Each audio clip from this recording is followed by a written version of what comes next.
رشد سید کو روز حشر تو۔ یہ صاحب کہتے ہیں کہ ان کے جو امام صاحب ہیں نا وہ جو ہے وہ اہل بیت کو نا برا کہتے ہیں، یعنی ایک پرٹیکولر ایک شخص کو سید کو جو ہے وہ برا کہتے ہیں، اور واٹس ایپ وغیرہ پہ چیٹ پہ جو ہے نا ان کی غیبت کرتے ہیں اور لوگوں سے بھی ان کی غیبت کرتے ہیں اور ان پہ لعن طعن کرتے ہیں۔ تو ایسے امام کے پیچھے کی نماز ہو جائے گی، اور ان کو کس طریقے سے نہیں سمجھایا جائے۔ پہلا تو یہ کہ اگر اس طریقے کی بات واقعی میں حق ہے کہ جیسا آپ نے امام صاحب کے بارے میں بیان فرمایا اور وہ صحیح العقیدہ سنی ہے، تو ایک دفعہ کمیٹی کو ان کے عقائد کے بارے میں پھر سے نظر ثانی کرنا چاہیے کہ کہیں معاملہ عقائد کے معاملے میں کچھ گڑبڑ تو نہیں ہے، کیونکہ صحیح العقیدہ سنی اگر کسی اہل بیت کو یعنی آل رسول جانتے ہوئے بھی توہین کر رہا ہے تو اس کا مطلب یہ ہے کہ وہ عقیدے کے اندر اس کے کچھ نہ کچھ گڑبڑ والی بات ہے، اور اس طریقے کے امام کے پیچھے اگر عقیدہ اس کا درست نہیں ہے تو پھر نماز نہیں ہوگی۔ اور اگر یہ اعلانیہ طور سے امام صاحب جو ہے نا لوگوں سے اس طریقے کی کسی کی غیبت کے اندر مبتلا ہے، اگرچہ عام مسلمان ہی کی صحیح، تو بھی جو ہے نا ایسا شخص جو ہے وہ فاسق ہے، اور فاسق کو امام بنانا جائز نہیں ہے۔ دوسری بات یہ ہے کہ اہل بیت کی یعنی لعن طعن کرنا خود اپنی آخرت کو برباد کرنے کے لیے درپیش یعنی پیش کر دینا ہے، خود اپنی آخرت کو برباد کرنا۔ اور دوسرا یہ کہ حدیث پاک کے اندر ایسے شخص کو جو ہے نا وہ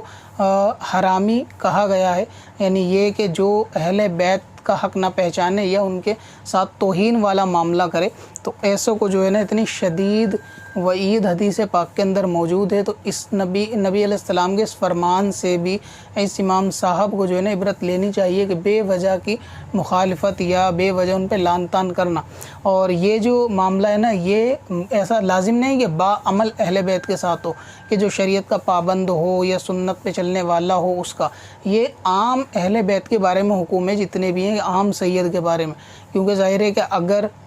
باشرع ہوگا تو پھر اس کی تعظیم ظاہر ہے کہ زیادہ بڑھ جائے گی، لیکن جو بے عمل ہے خاص ان کے لیے تو عمل سے جو ہے نا جج نہیں کیا جا سکتا۔ اگر امام صاحب کا نظریہ یہ ہے کہ وہ عمل میں اچھا نہیں ہے تو وہ ایک الگ بات ہے کہ عمل سب کا اپنی قبر کے اندر بندے کو خود حساب دینا ہے، لیکن آپ اپنی عمل کے جو ہے وہ دوسرے کے عمل کے ذمہ دار نہیں ہو سکتے۔ تو اس چیز کا بھی حضور پاک نے فرمایا کہ وہ ہم میں سے نہیں جو میری اہل بیت کا حق نہ پہچانے۔ اسی طریقے سے اور دوسری روایت میں ہے جو اسلام میں بوڑھا ہو اس کا حق نہ پہچانے، بچوں پہ شفقت نہ کرے، اس طریقے کی حدیث ہیں۔ تو حضور پاک نے صاحب بالکل وضاحت اہل بیت کی تعظیم کے لیے، اور پھر یہ اور اعلیٰ حضرت امام اہل سنت نے عالم دین اور اہل بیت ان کی توہین کو جو ہے نا بارہا مرتبہ اس میں کفر قرار دیا ہے، کہ علماء نے اس کو کفر دیا ہے کہ کوئی سید کا نام بھی اگر توہین کی نیت سے بگاڑتا ہے تو اس پہ جو ہے نا کفر کا خوف رہتا ہے۔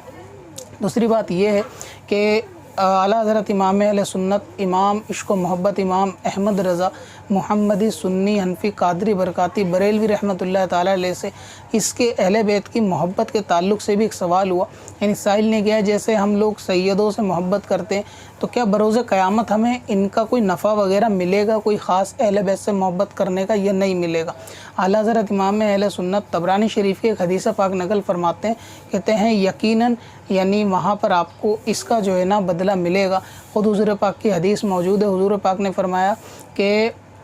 ہم اہل بیت کی محبت کو لازم پکڑو کہ جو اللہ تبارک و تعالیٰ سے ہماری محبت کے ساتھ ملے گا وہ ہماری شفاعت سے جنت میں جائے گا۔ پھر آگے فرمایا کہ قسم ہے اس ذات کی جسے دست قدرت میں میری جان ہے کہ کسی بندے کو اس کا اعمال جو ہے وہ نفع نہیں دے گا جب تک ہم اہل بیت کا حق نہ پہچانیں۔ تو یہ امام صاحب کو یعنی اس حدیث پاک سے بھی عبرت لینی چاہیے کہ کسی بندے کو اس کا نفع جب تک فائدہ نہیں دے سکتا بروز قیامت جب تک وہ اہل بیت کی جو ہے نا وہ عزت کے ساتھ ان کی عزت یعنی ان کی عزت کی حفاظت نہ کریں، ان کا حق نہ پہچانے۔ حق پہچاننا وہی ہے کہ ان کو رسوا کرنے سے توہین کرنے سے بچے، ان کے جو ہے نا آداب ان کا لحاظ رکھے، اگر وہ کسی اور دوسرے مرتبے مقام پہ ہے تو ان کے ساتھ اسی طریقے کا فیصلہ کرے جو ان کے رتبے کے مطابق ہو۔ تو یہ سب ان کے حق کو پہچاننے والی بات ہے۔ تو باقی اگر امام صاحب کو کمیٹی کے ذریعے سے اصلاح کر دی جائے، اگر اصلاح ہو جاتی ہے تو بہتر ہے، بہت بہتر ہے، ان کی خود کی آخرت کے لیے بہتر ہے، تو ان کی اصلاح کر دی جائے، سمجھا دیا جائے۔ اور ورنہ اگر ایسا معاملہ جاری رکھیں تو پھر کمیٹی کو چاہیے کہ صحیح العقیدہ سنی امام کے جو محب اہل بیت ہو، صحابہ اکرام سے محبت کرنے والا ہو, تمام اولیاء سے محبت کرنے والا ہو, ایسے شخص کو جو ہے امامت کے مسئلے پہ کھڑا کرے کہ جب امامت پر کوئی ایسا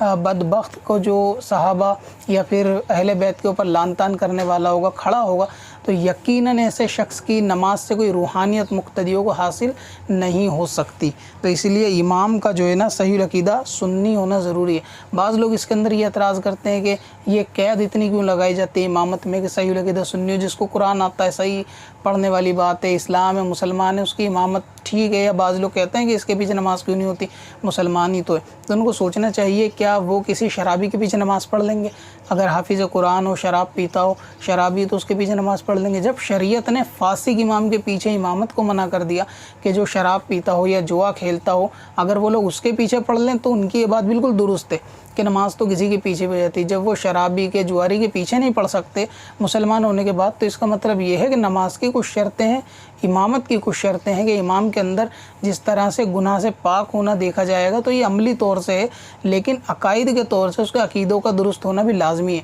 کہ جب بنیاد ہی نہیں ہوگی تو اس کے اوپر کھڑی ہوئی تمام منزلیں بالکل فضول ہے اور ان کے گرنے کا ہمیشہ خطرہ بنا رہتا ہے. تو یہ کہنا کہ عیسیٰ کی بدعقیدہ کے پیچھے نماز کیوں نہیں ہوتی, تو جن کی اگر ہو جاتی ہے تو یقیناً ان کی شرابی, جواری اور چور امام کے پیچھے بھی نماز جو ہے نا ہو جائے گی, اور مسلمانوں کی نماز بدعقیدہ اور بد مذہب کے پیچھے جو ہے وہ. کب سے اپنی خطاؤں کا شمارہ